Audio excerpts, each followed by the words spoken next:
Primero Corintios 12, vamos a leer a partir del versículo 11 en adelante, oramos y exponemos. Primero Corintios 12, 11 dice así la palabra de Dios. Pero todas estas cosas las hace uno y el mismo Espíritu, repartiendo a cada uno en particular como Él quiere.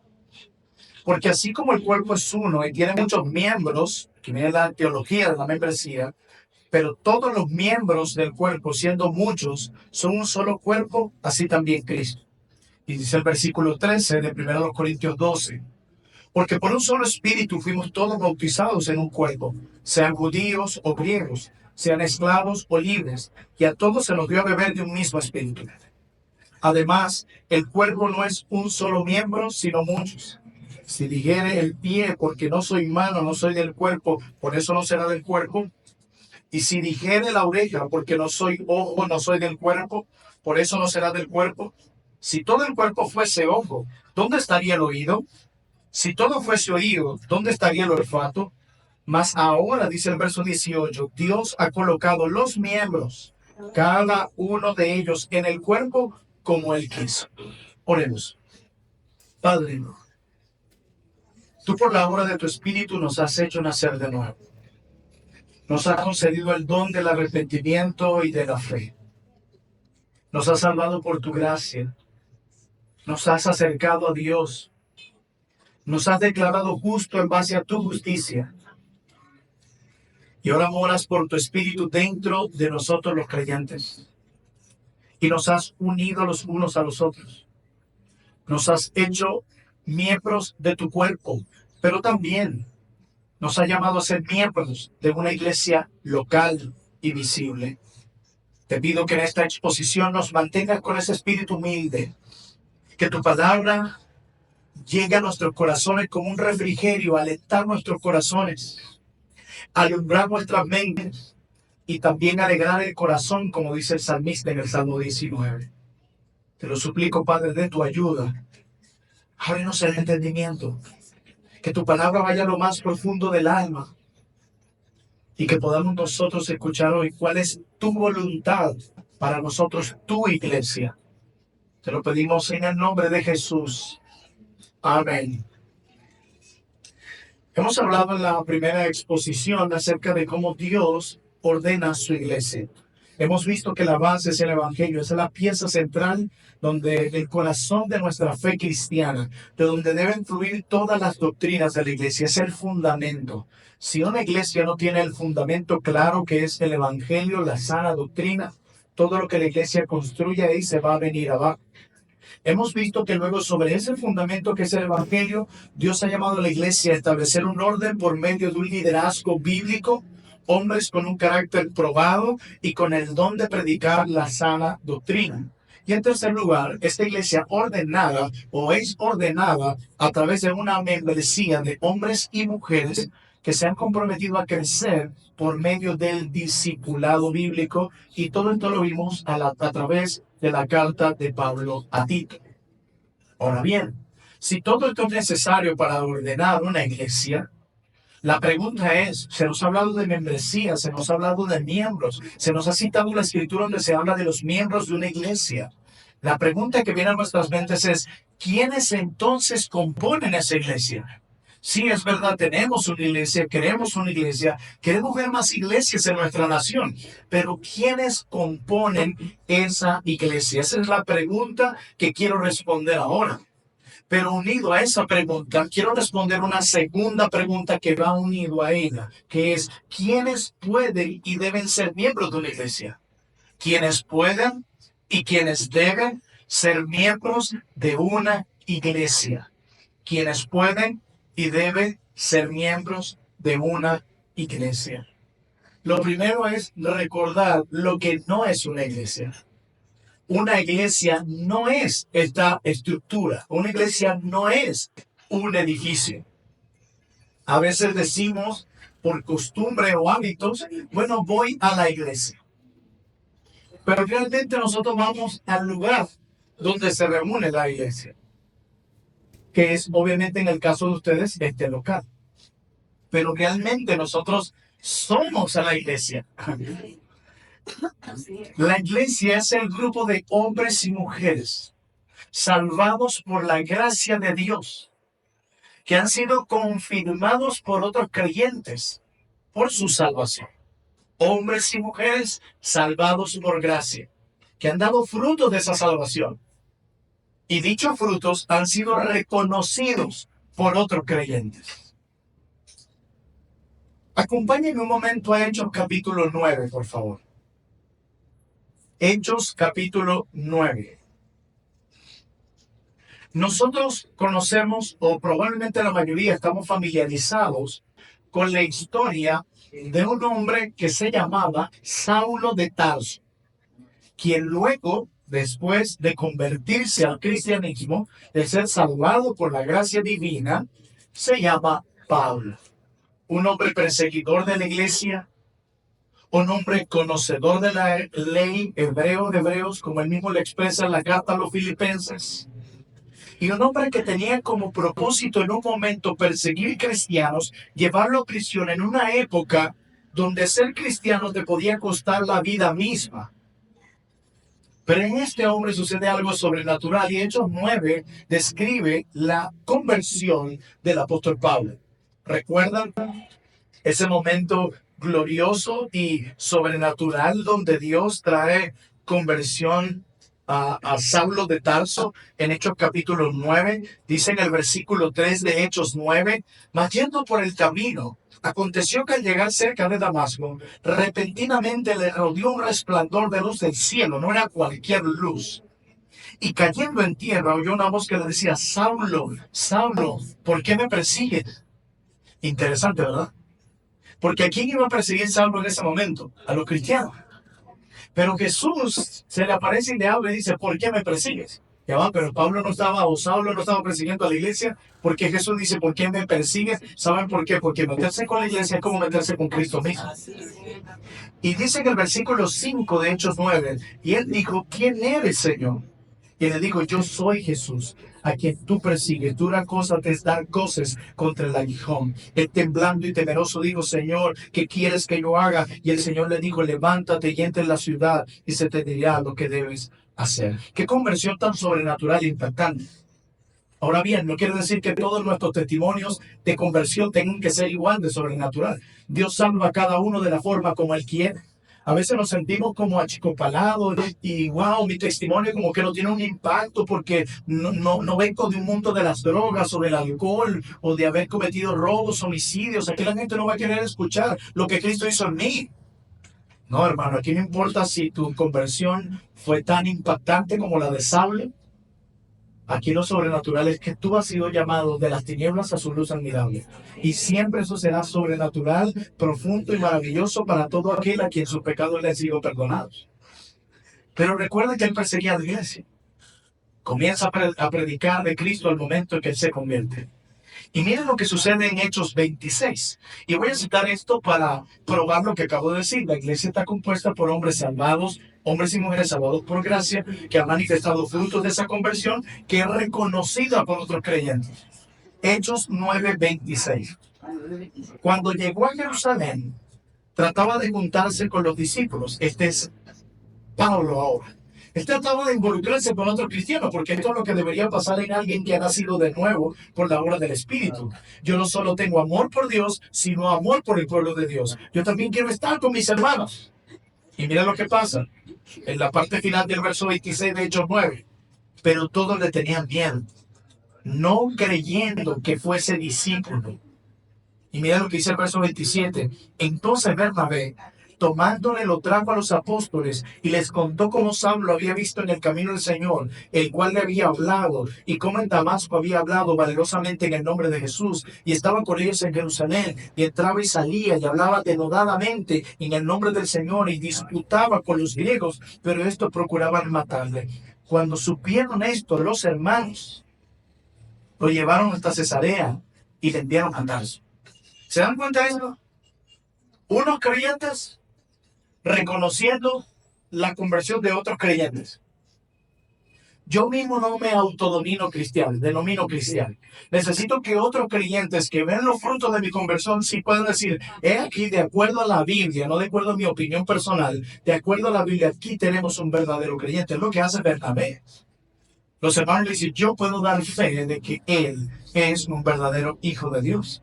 Eso es lo que sucede en la membresía. Otros creyentes confirman tu profesión de fe. Pueden decir, usted recomienda a la hermana Marisabel Castro, espero que no haya ninguna Marisabel aquí, pero la hermana Marisabel Castro para ser miembro de esta iglesia. Sí, ¿por qué? Porque ha dado frutos de su conversión. Es una mujer que ama al Señor y que sin duda alguna creyó en el Evangelio. Bienvenida. Creyente, recomendando a otros creyentes. Por eso mi definición de la iglesia. Hermanos, por eso la pregunta que quiero responder ahora, ya que tenemos una pequeña idea, porque en esto podemos profundizar muchísimo más de lo que es la iglesia, la pregunta es, ¿quiénes deben componerla? ¿Quiénes deben ser miembros de una iglesia si la iglesia no son las cuatro paredes? Así que cuando digo quiénes componen la iglesia, no me estoy refiriendo a aquellos que vienen un domingo aquí a congregarse. No, me estoy refiriendo al grupo de hombres y mujeres salvados por gracia, que han dado frutos de su conversión, que han sido reconocidos por otros creyentes. No me estoy refiriendo a estas instalaciones. Así que, ¿quién debe y puede ser miembro de una iglesia? Veremos que esto no es una cuestión menor, sino que toca el corazón mismo del propósito de Dios para la iglesia, como lo veremos en muchos textos bíblicos. Hermanos, la membresía no es simplemente un registro administrativo, como sucede en muchos clubes. No, no, no, no, no. La membresía o los miembros de una iglesia local son una expresión visible de nuestra pertenencia al cuerpo de Cristo. Si yo puedo decir, bueno, sí, yo he sido unida o unido espiritualmente al cuerpo de Cristo. Muy bien, pero ¿quién puede verlo? Eso es algo que ha sucedido espiritualmente.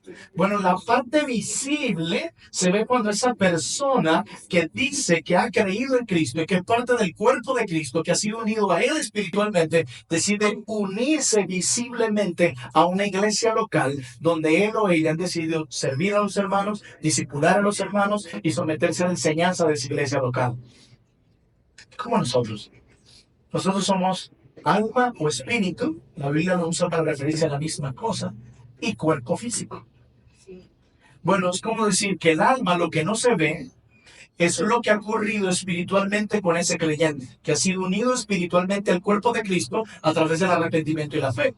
Y el cuerpo, la parte visible, donde podemos saber si él o ella realmente es parte de esa unión espiritual que dice tener, es que se une a una iglesia visible, a una iglesia local. Muy bien.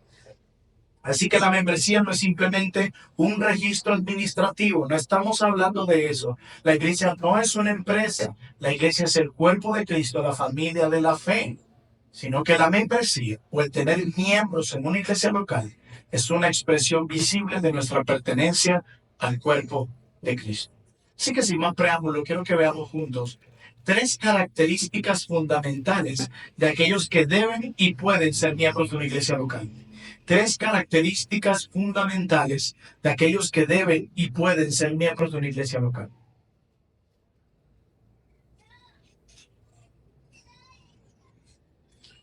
De acuerdo a la Biblia y a las confesiones históricas, como la Confesión de Fe de Londres de 1689, de la cual el tema se va a hablar más tarde con el hermano John Muñoz, nos enseña la Biblia y las confesiones históricas, o sea, lo que han creído nuestros hermanos en el pasado. Porque quiero decir algo antes de dar el primer punto. Hay un peligro cuando en una iglesia se comienzan a enseñar y a practicar cosas que la iglesia no ha visto en siglos pasados. Que solo se te ocurrió a ti por medio de un profeta, apóstol, no sé cómo lo quieran llamar. De nuevo, se me ocurrió que ahora la iglesia a partir de ahora tiene que ser así. Cuidado con eso. Alguien decía, si es nuevo, no es bíblico. Y si es bíblico, no es nuevo. No quiere decir porque sea antigua la doctrina que estamos enseñando que necesariamente tenga que ser bíblica, porque también hay herejías antiguas. Pero el Espíritu Santo no ha comenzado a hablar a su iglesia en el siglo XXI. tiene años haciéndolo, siglos haciéndolo, y que está fundamentado, puede ser probado con la palabra de Dios. Y que lo que vamos a decir viene de la palabra de Dios y de lo que nuestros hermanos en el pasado han creído y practicado. Estas son las tres características fundamentales de los que pueden ser miembros y deben ser miembros de una iglesia local. En primer lugar, creyentes. Parece básico, pero hoy en día tenemos que recordarle a las iglesias y a los pastores que lo que deben ser parte de la membresía o miembros de la iglesia tienen que ser creyentes. En primer lugar, creyentes. Van a ser santos por su llamamiento. En segundo lugar, voluntarios. Ellos acuerdan andar juntos conforme al designio de Cristo. Creyentes. En segundo lugar, voluntarios. Y en tercer lugar, comprometidos. Ellos se han dado a sí mismos hacia el Señor que los rescató y también mutuamente en la familia de la fe. Entonces, las tres características fundamentales de alguien que puede y debe ser miembro de una iglesia, que deben ser creyentes, en segundo lugar voluntarios y en tercer lugar comprometidos. Muy bien. Sin más preámbulo, veamos el primer punto. La primera característica fundamental de alguien que debe formar parte de una iglesia local. En primer lugar, los miembros deben ser creyentes. Creyentes por llamamiento divino, porque es Dios el que llama. Cuando hablamos de santos por su llamamiento, estamos reconociendo una verdad preciosa, y es que la salvación es obra de Dios. Como lo dijo Jonás en su libro, la salvación es de Jehová. Como vemos que el apóstol Pablo, Pedro y Juan lo desarrollan, la salvación viene de Dios y es por gracia, por medio de la fe en nuestro Señor Jesucristo. Ninguno de nosotros se ha salvado a sí mismo. No podemos. Si usted lee Efesios capítulo 2, versículos 1 en adelante, y Romanos capítulo 3, usted puede leer que todos nosotros estamos muertos en nuestros delitos y pecados cuando estamos sin Cristo. No enfermitos, dice muertos. Un enfermo, si está enfermo, él aún en su debilidad puede acercarse a su mesita de noche y tomar el medicamento con hambre. Él puede hacer algo, puede moverse aunque sea un poquito. Así que si nosotros estábamos enfermitos, podíamos hacer un poquito para salvar, pero no, la Biblia dice que estamos muertos en nuestros delitos y pecados. ¿Saben qué puede hacer un muerto por sí mismo? Nada. Bueno, así nos describe la Biblia, sin Cristo. Por eso Dios intervino, nos salvó, nos dio un nuevo corazón, nos dio el don del arrepentimiento y de la fe. Impactó nuestras facultades, pensamientos, emociones y voluntad para que ahora nosotros mismos nos pudiéramos inclinar voluntariamente a lo que es bueno, o sea, hacia Él. Él lo ha hecho. Es obra de Dios. Por eso alabamos a Dios, porque Él es nuestra salvación. Cantamos que Él nos salvó. Predicamos que Dios salva. Así que en la práctica eso tiene que seguirlo siendo igual. La salvación viene de Dios. Él es quien nos ha llamado con llamamiento santo a cada uno de nosotros. Y eso refleja tres dimensiones esenciales. Si Él fue el que nos llamó a salvación, eso ilustra en primer lugar la responsabilidad humana en la salvación. Lucas 5, nosotros vemos en Lucas 5 cómo Jesús llamó a Pedro, a Jacobo y a Juan, quienes dejaron todo y le siguieron. Hermanos, el Evangelio implica un llamado al que debemos responder. Repito, nosotros no somos robots. No, el Señor, cuando llega a nuestra vida, mientras estábamos muertos en nuestros delitos y pecados, por medio de la obra sobrenatural del Espíritu Santo, impactó nuestras emociones, nuestros pensamientos, nuestra voluntad, para que ahora tú y yo podamos inclinarnos voluntariamente hacia lo que es bueno. Dios no se arrepintió por nosotros. Nosotros nos arrepentimos de nuestro pecado por la convicción de pecado que el Espíritu Santo produjo en aquellos que trajo el nuevo nacimiento. Luego Él nos permite arrepentirnos y creer. Es lo que la Biblia llama conversión.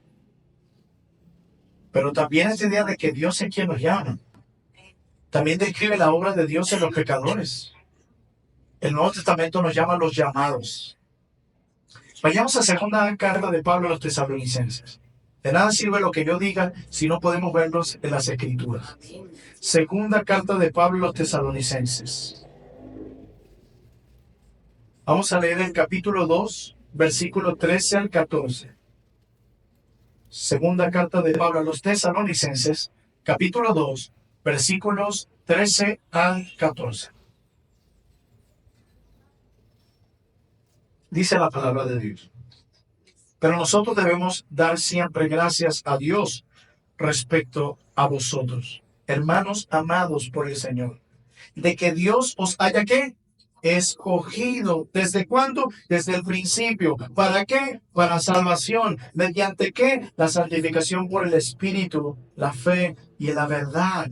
Verso 14. A lo cual os llamó mediante nuestro evangelio para alcanzar la gloria de nuestro Señor Jesucristo. A los creyentes el Señor los llamó por medio del evangelio. Ese fue el medio. El medio fue el evangelio. Por eso la escritura dice que Dios le plació salvar a los hombres por medio de la locura de la predicación. Eso lo ha hecho Dios. Si usted lee primero los Corintios 1, 23 a 24, se lo doy para que lo lean, luego lo analice en casa. Primero los Corintios 1, verso 23 a 24. Pablo dice, inspirado por el Espíritu Santo de Dios, hablando de este llamamiento que Dios nos hizo, Pablo dice, Cristo, poder de Dios y sabiduría de Dios para los llamados. Esos somos nosotros. Hombres y mujeres que han sido llamados por la gracia y el poder de Dios. Es un llamado irresistible. No es que tú dijiste, bueno, Dios, tú me estás llamando sobrenaturalmente, pero ¿sabe qué? Yo no quiero. ¿Ustedes han escuchado esa frase que dice, el Señor te dice, porque yo estoy a la puerta y llamo? Abre la puerta y permíteme entrar y cenar contigo. Pero pregunto, ¿a quién se escribieron esas palabras? Exacto, iglesia, no fue a incrédulos. No fue a incrédulos, fue a la iglesia. No, como decía alguien, el Señor no viene y toca la puerta y dice, hey, pecador que está muerto en tus delitos y pecados, ¿será que puedes abrirme? Estoy desesperadito porque tú vengas a mí, yo quiero salvarte, pero tú no me dejas. ¿Pudieras ayudarme? Yo sé que yo soy el Dios Todopoderoso, pero tú tienes poder aquí. No, alguien decía, no, Dios llega a nuestra vida como un equipo SWAT, tumba la puerta y nos llama. Y es un llamado irresistible del cual tú y yo deberíamos agradecer, porque por nosotros mismos amando nos hemos inclinado a Él. Gloria sea al Señor que un día te llamó a ti y a mi hermano. Nos llamó y nos salvó de una forma sobrenatural, que tú y yo si nos conocemos, tú y yo sabemos que por voluntad propia jamás hubiésemos venido a Cristo. Él tuvo que obrar. Él tuvo que obrar. Y Pablo lo ratifica en Romanos 8, 28 al 30. Romanos 8, 28 al 30, cuando Pablo dice, a los que predestinó, a estos también llamó, Él nos llamó, y a los que llamó, también nos justificó, y a los que justificó, también nos glorificó. Es una obra de Dios de principio a fin, de la cual tú y yo hemos sido recipientes. Qué bello es nuestro Dios. Él no tenía por qué venir a tu vida y a la mía a perdonar nuestros pecados. Tú y yo merecíamos el infierno y la condenación por violar la ley de Dios voluntariamente. Pero Él, nuestro Dios amoroso, de lo cual poco habla esta sociedad, un Dios amoroso y misericordioso que vino a nosotros. No nosotros lo buscamos a Él, Él a nosotros, porque éramos nosotros los que estábamos perdidos, no Él. Y llega a nosotros, nos rescata de nosotros mismos, de la ira venidera, nos da un nuevo corazón, el don del arrepentimiento y la fe, dándonos una nueva vida y añadiéndonos a una nueva familia. Y como dijo el apóstol Pedro, y todo esto para acercarnos a Dios. Porque ese era nuestro gran problema. Estábamos lejos de Dios. Y la salvación no nos da algo de Dios, nos da a Dios mismo. El regalo más precioso que un pecador ha recibido es a Dios mismo, la fuente de nuestro mayor deleite, gozo, esperanza y paz. Por eso es una tontería ir a una iglesia por lo que Dios me pueda dar y no por lo que es. Pero todo este llamamiento que hace, porque hemos recordado que los que hacen parte de la membresía o son miembros de una iglesia local son creyentes. Nos recuerda, queridos hermanos, algo también maravilloso, y es que ese llamamiento que Dios nos hizo en la conversión implica una transformación que nos conduce a vivir una vida nueva, dejando atrás lo que éramos. No hemos llegado a la perfección. Ninguno acá puede atreverse a decir eso. Si no, ya no necesitáramos a Cristo. Todos nosotros estamos en un proceso que la Biblia llama santificación. Los que han sido justificados en base a la justicia de Cristo están siendo santificados. ¿A qué me refiero con santificación? Hombres y mujeres que en su peregrinaje cristiano crecen más y más y más al carácter de su Salvador Jesucristo, pero que también que crecen más y más y más en amor hacia la persona y la obra de Cristo. Mientras que al mismo tiempo la santificación también implica una lucha constante hacia el pecado que nos asedia. Esas dos cosas Dios las está logrando en cada uno de nosotros. Hermanos, todos nosotros llegamos con ropas sucias al Señor como el hijo pródigo cuando llegó a la casa de su padre. Pero ¿qué es lo que hizo nuestro gran Dios cuando llegamos a Él así? Cambió nuestras vestiduras porque Él no pretende dejarnos como nos encontró. Eso hace nuestro buen Dios. Por eso tú y yo podemos tener la certeza que la obra que Él comenzó en ti y en mí la perfeccionará hasta el día de Jesucristo. Es lo que está haciendo hoy en ti y en mí, perfeccionar la obra que comenzó en nosotros. Y obviamente, si alguien que va a componer, ser parte de la membresía o miembro de una iglesia local, es un creyente, debe dar evidencia de una fe genuina. Vivimos en tiempos donde todo el mundo se llama cristiano porque lleva una camisa que tiene un pescadito que dice Jesús. Yo doy gloria a Dios porque a diferencia de tiempos pasados parece haber una receptividad a escuchar el Evangelio. Pero también tenemos que reconocer que muchos que se dicen cristianos no se han expuesto al verdadero y sano Evangelio. Por eso es importante la sana doctrina. Y no es lo que yo diga ser, sino lo que mis frutos dicen de quién soy yo. Esa obra interna sobrenatural que Dios ha obrado en cada pecador, llamada salvación, es imposible que no se evidencie en lo exterior. Las evidencias de una fe genuina en alguien es que esa persona ha escuchado el llamado de Dios por medio de la predicación del Evangelio y ha respondido en fe y arrepentimiento a esa predicación. Es una persona que reconoce que la salvación es obra exclusiva de la gracia de Dios. Es algo que no merecemos y que Dios le ha placido dárnoslo. Pero esa misma persona que tiene una fe genuina manifiesta el fruto de la transformación en su vida. Y repito, no estamos hablando de perfección, estamos hablando de crecimiento. Hermanos, no somos llamados desde siempre, sino escogidos desde siempre y llamados en un momento específico de nuestra vida. La salvación debe producir un fruto visible en ti y en mí. El que no tiene obras, no tiene una fe salvífica. La salvación es por gracia y por medio de la fe. Pero nuestras obras, que no son la causa de nuestra salvación, sino el resultado, deberían verse esos frutos notables en nuestras vidas. Un cristiano que ha sido salvado no es alguien que no peca. No, van a haber caídas de las cuales tendremos que levantarnos. Un verdadero creyente es algo que se arrepiente cuando peca y que reconoce que él solo no puede correr la vida cristiana si no es por la gracia bendita y preciosa de Dios. Un cristiano es alguien que puede vivir en su vida lo que Cristo mismo declara en Juan 15. Separado de mí nada podéis hacer. Es un hombre y una mujer que cada día que avanza en su vida cristiana se ha vuelto más dependiente de la gracia de Dios para caminar y para correr la carrera de la fe. Es alguien que dice, esto no es en mis fuerzas.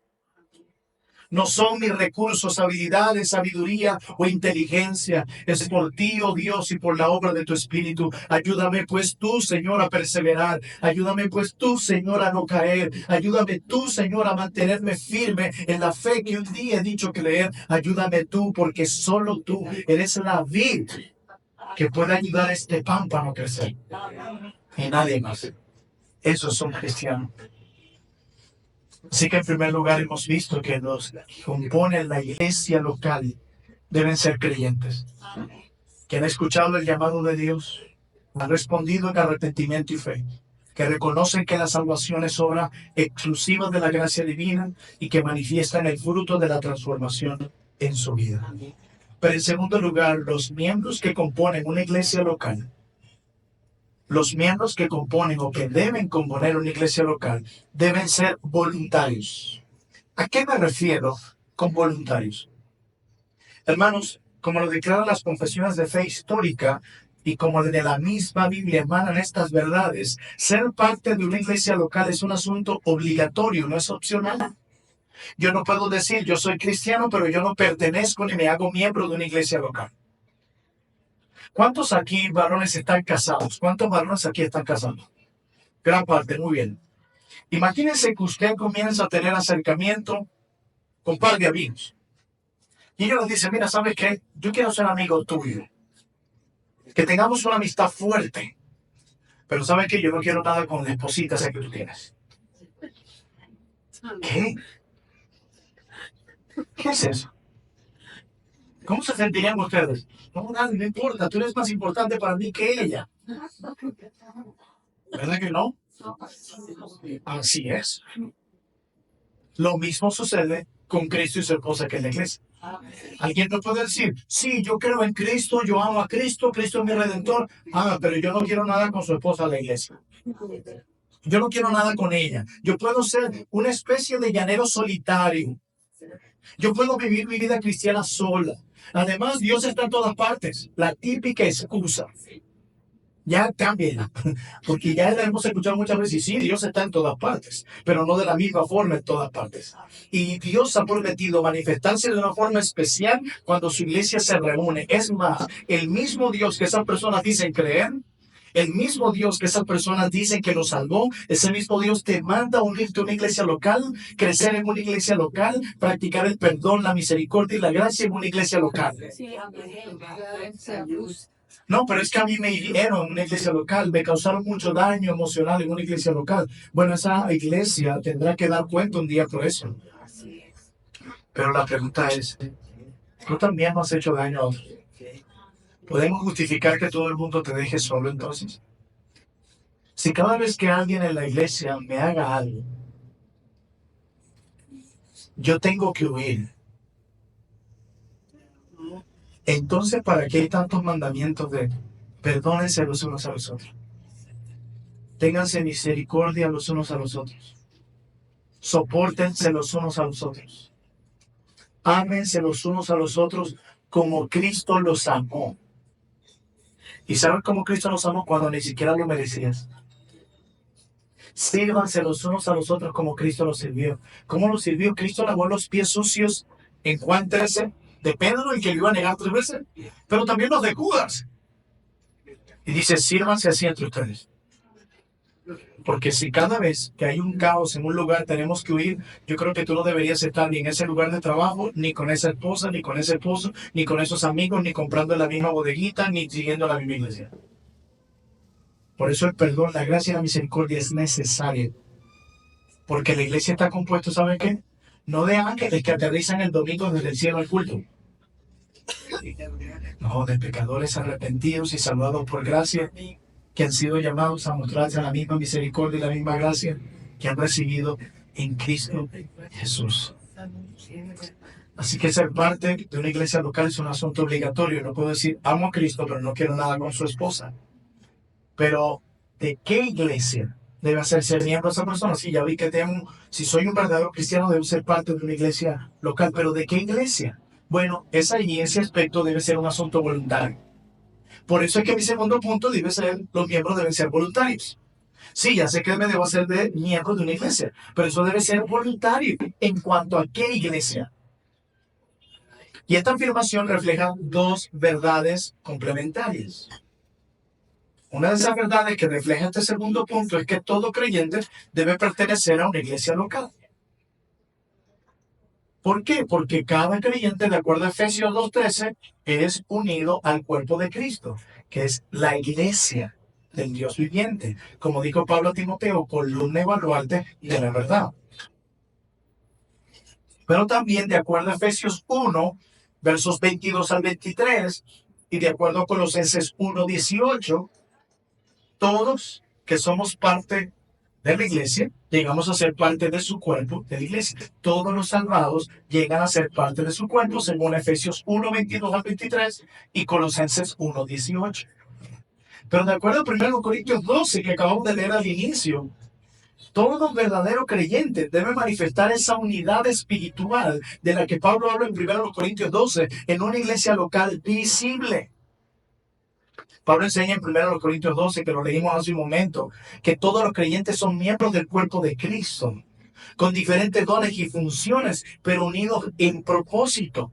Por eso dice Pablo en 1 Corintios 12, versículo 25, a fin de que todo el cuerpo, de que en el cuerpo no haya división, sino que los miembros tengan el mismo cuidado los unos a los otros. Leímos hace un rato que Pablo dice, porque la oreja no es nariz, puede decirle al cuerpo, no te necesito. O porque este no es tal parte, le puede decir a otra parte del cuerpo, no te necesito. Bueno, es eso mismo lo que sale del corazón de aquellos que dicen, yo soy cristiano, pero yo no necesito estar en una iglesia. Y Pablo dice, de acuerdo a 1 Corintios 12, que nadie puede decir eso. Así como en ninguna parte de tu cuerpo y del mío le puede decir a otro, como yo no soy pie, como yo no soy mano, no te necesito. De la misma forma, los que han sido salvados por la gracia de Dios, no pueden decir, yo no necesito la iglesia. No, tú necesitas la iglesia. Pero ¿saben qué más? La iglesia también te necesita a ti. Porque Dios nos ha dado dones diferentes a cada uno para que nos edificamos mutuamente de acuerdo al don que ha recibido cada quien. Pero si yo también, ese acto de unirme a una iglesia debe ser voluntario, ¿qué debo yo considerar también, pastor, en este mismo punto? Bueno, debes considerar la elección de una iglesia específica. Y la elección de esa iglesia específica debe basarse en la doctrina de esa iglesia. ¿Sí me entienden? Hoy en día, ¿qué buscamos en una iglesia? Bueno, que me quede cerquita de la casa. Y qué privilegio si tenemos una iglesia cerca de la casa. Bueno, mira, que haya buenos músicos, una buena batería. Y bueno, yo vengo de un contexto salsero. ¿Qué tal si tocan batería, timbales, la cosa se pone sabrosa un domingo por la mañana? O bueno, mira, que hayan varias jovencitas, porque yo soy soltero y estoy buscando con quién casarme. Oh, no, ya sé, que tengo un parque cerca donde mis hijos puedan jugar, que haya pantallas de último modelo, que el pastor sea un hombre joven, con influencia. Ay, que las sillas sean cómodas, porque estar 3 horas ahí sentado. Aire acondicionado, sí, para los tiempos en donde los teques no haya tanto frío. ¿Qué buscamos cuando vamos a una iglesia?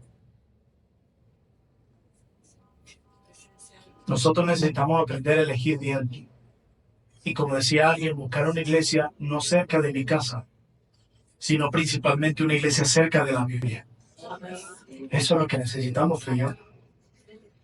Porque Jesús oró en Juan 17 con sus discípulos. Padre, santifícanos en tu verdad. Tu palabra es verdad. Jesús está diciendo que la única forma en la que tú y yo podemos crecer en nuestro proceso de santificación en el que nos encontramos ahora es a través de exponernos a la verdad. Pero si no estoy en una iglesia donde se predica la verdad, ¿cómo vas a crecer? Vas a terminar experimentando una desnutrición espiritual. Y tarde o temprano morirás espiritualmente. Nosotros necesitamos ver los ejemplos del Nuevo Testamento. No lo que digan los hombres, lo que dice el Nuevo Testamento, no lo que dicen las denominaciones o instituciones, lo que dice la Escritura. Y nosotros vemos en Hechos 17:11 un ejemplo claro de lo que tú y yo debemos hacer cuando nos acercamos a buscar una iglesia donde crecer. Y es tener el mismo espíritu noble de los bereanos. De acuerdo a Hechos 17:11. Dice que escudriñaban diariamente las Escrituras para ver si estas cosas eran así. Eso es hermoso. ¿Tú sabes lo que es eso, hermano? ¿Sabes que es triste ver a cristianos que solo hablan la Biblia el domingo en la mañana? Por eso somos tan engañados. Por eso nuestro discernimiento no se desarrolla y somos engañados fácilmente. Por eso a veces no tenemos que predicarle a los demás porque no conocemos la verdad.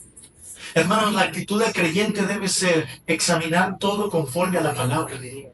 Todo. Pero también necesitamos considerar el ejemplo de iglesias que se comenzaron a desviar de la verdad, como los Gálatas. Si ustedes leen Gálatas 3:1, Pablo les dice, que fueron engañados por falsos maestros. Y Pablo les dice, oh Gálatas insensatos, ¿por qué hicieron esto?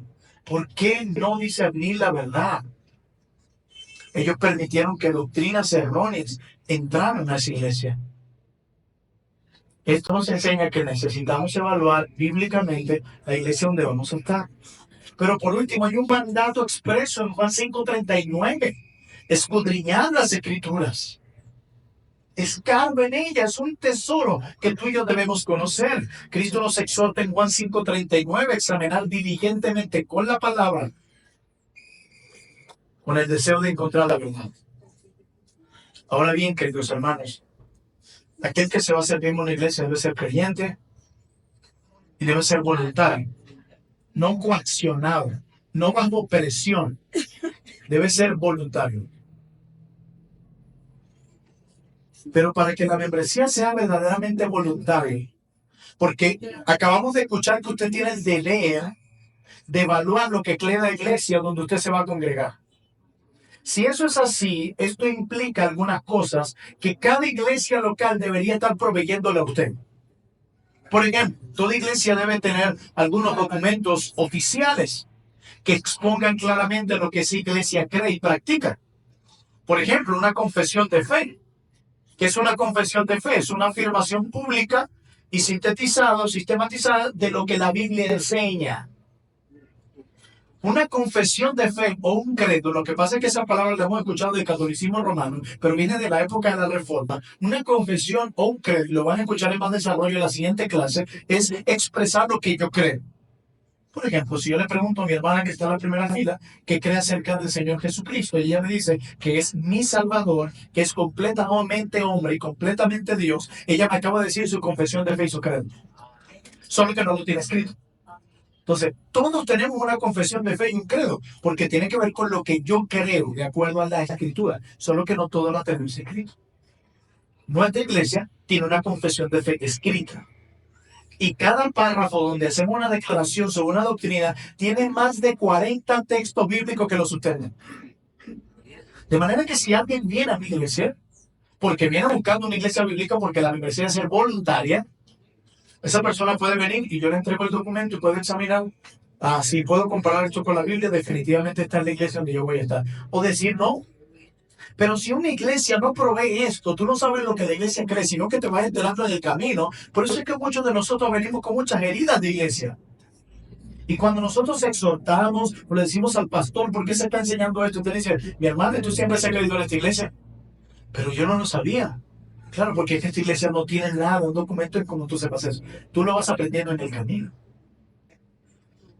Pero la iglesia también a la que yo debo buscar debe tener un proceso de membresía que incluye enseñanzas de qué es la iglesia, qué es un creyente, permitiendo que las personas tomen decisiones con entendimiento, no simplemente presionadas, sino educadas. Y en tercer lugar, mis queridos hermanos, para terminar, hemos visto los miembros que componen la membresía de la iglesia deben ser creyentes. Hemos visto que deben ser voluntarios y vemos a qué nos referimos. Y en tercer y último lugar, deben ser comprometidos. Y el compromiso en la vida de un hijo de Dios debe ir en dos direcciones. En primer lugar, con el Señor, en el sentido vertical, si pudiéramos llamarlo así. Una persona que se llame cristiano, pero no tenga un compromiso con el Señor, ¿de qué clase de cristianismo estamos hablando? Por eso alguien decía, para muchos Jesús es su Salvador, pero no su Señor. Sí, Él perdonó mis pecados. Sí, Él me dio vida eterna. Pero someter mi vida a sus preceptos, no, no, no, no, no. Bueno, nosotros deberíamos reconocer en nuestra vida a Jesús como Salvador, pero también a Jesús como Señor. Así que el compromiso que se espera de alguien que quiere ser parte de una iglesia local debe ir en dos dimensiones, y la primera es la vertical con respecto al Señor. Esa persona debe ser primeramente comprometida no con los hombres, sino con el Señor que lo rescató. Pero la segunda dimensión de ese compromiso debe ser con la congregación, con su familia de la fe. ¿A qué nos comprometemos? Bueno, nos comprometemos a perseverar juntos, a cuidarnos. Alguien que quiere ser miembro de una iglesia debe estar dispuesto a cuidar a sus hermanos, pero ¿saben qué también? A dejarse cuidar por ellos. Y no estoy hablando de convertirnos en una especie de policía eclesiástico, no, sino como lo dije anteriormente, ¿cómo está tu alma? ¿Cómo está tu vida? ¿En qué te puedo servir? Esa es una familia, esa es la iglesia. Así que debe haber un compromiso con la congregación, a perseverar juntos, a asistir juntos. Imagínense que usted tiene una familia y alguien cercano y cada vez que hay una reunión y se convoca una reunión, esa persona no está. ¿Qué usted pensaría? ¿O tiene algún resentimiento con algún miembro de la familia? ¿O no ama a esta familia? Nosotros debemos comprometernos a asistir cada domingo, día del Señor, a adorar juntos como iglesia. A usar, me comprometo a qué más, a perseverar y asistir, pero también me comprometo a usar mis dones para beneficio tuyo, mi hermano, mis recursos para tu beneficio, para hacernos bien los unos a los otros, para la edificación mutua. Y la razón por la que muchos hoy no quieren ser parte de una iglesia es porque nuestra sociedad individualista tiene alergia al compromiso. Nadie se quiere comprometer con nadie. Por eso nadie quiere casarse en nuestros días. Por eso nadie quiere asumir responsabilidad de peso en el trabajo. Porque tenemos un rechazo al compromiso. Y hemos sido arrastrados por el individualismo de nuestra época. El reduccionismo. No queremos avanzar más allá. Este compromiso no es trivial, sino una promesa solemne ante Dios y su pueblo. Merece a alguien que diga, yo quiero ser miembro de esta iglesia, pero no asiste regularmente. No se quiere involucrar en la vida de los hermanos. Yo no estoy hablando de involucrar en las actividades de la iglesia. Yo quiero ir más allá. No se quiere involucrar en la vida de los hermanos. No está dispuesto a servir. No está dispuesto a dejarse ayudar. ¿Qué clase de cristiano es ese? Tú y yo nos necesitamos. Tú me necesitas. Y yo te necesito. Todo porque somos una familia. No somos llaneros solitarios aquí tratando de buscar el protagonismo. Todos lo necesitamos. Esa es la familia de Dios. Así que, mis queridos hermanos, ¿cuáles son las tres características fundamentales de alguien que quiere ser miembro de la iglesia local? Debe ser creyente, debe ser voluntario y debe haber compromiso. Queridos hermanos, la membresía de la iglesia no es un asunto superficial ni opcional. Es parte del diseño de Dios. Es parte del mandato de Dios para nuestro crecimiento espiritual. Sin la iglesia no podrás crecer. Pablo escribe a los Efesios en su carta en el capítulo 3 y le dice a los Efesios que pudiéramos comprender el amor de Dios junto a todos los santos. Es interesante, Pablo dice que algo tan hermoso y profundo como el amor de Dios solo puede ser comprendido por todos los santos. Eso dice mi Biblia. Sin la iglesia no crecerás, porque es Dios quien lo ha determinado así. Es parte del diseño de Dios. Así que termino con esto, mis hermanos. La pregunta para cada uno de nosotros no es, ¿estoy manifestando con mi vida que soy un verdadero creyente llamado por Dios? La pregunta es, ¿estoy voluntariamente comprometido con una iglesia local donde se predica fielmente la palabra de Dios? ¿Realmente Cristo es mi Salvador y mi Señor? ¿Realmente estoy comprometido con el Señor que me salvó y con la familia que Él me dio? Hermanos, que el Señor nos guíe a todos a responder estas preguntas con sinceridad y vivir conforme a su voluntad para la iglesia. Hoy en día, la iglesia no es menospreciada por los incrédulos. Sí, ese rechazo es antiguo, pero lamentablemente hoy la iglesia está siendo rechazada por aquellos que se dicen a sí mismos cristianos. Y Cristo no vendrá por hombres y mujeres solitarios, sino por una sola esposa, compuesta por una iglesia que llama el cuerpo, su cuerpo. Cristo no tiene varios cuerpos, tiene un solo cuerpo, hombres y mujeres, salvados por gracia en diferentes lugares y en diferentes épocas. Que el Señor nos ayude a valorar su iglesia y amar su iglesia como Él la ama. ¿Tú sabes cuánto ama Cristo su iglesia? A su esposa mucho, tanto así que se entregó a sí mismo por ella. Menospreciar a la iglesia es menospreciar a Cristo mismo. Que el Señor nos ayude, hermanos. Oremos, por favor. Padre, gracias. Gracias por tu palabra. Ayúdanos a amar a tu esposa, de la cual tú nos has hecho parte. Renueva nuestras vidas y que hoy podamos salir de acá con un amor renovado hacia ti. Tú eres nuestro Salvador, pero también con un amor más renovado por tu iglesia, por tu pueblo, por esta familia donde tú nos has colocado. En Cristo Jesús te doy gracias por estos hermanos que están aquí. Gracias por estos hombres y mujeres que hoy están aquí presentes, con el deseo de glorificarte, de honrarte con sus vidas, sus dones. En Cristo Jesús te damos gracias. Amén. Amén, hermanos. Vamos a un tiempo de receso y luego volvemos a la última exposición de hoy.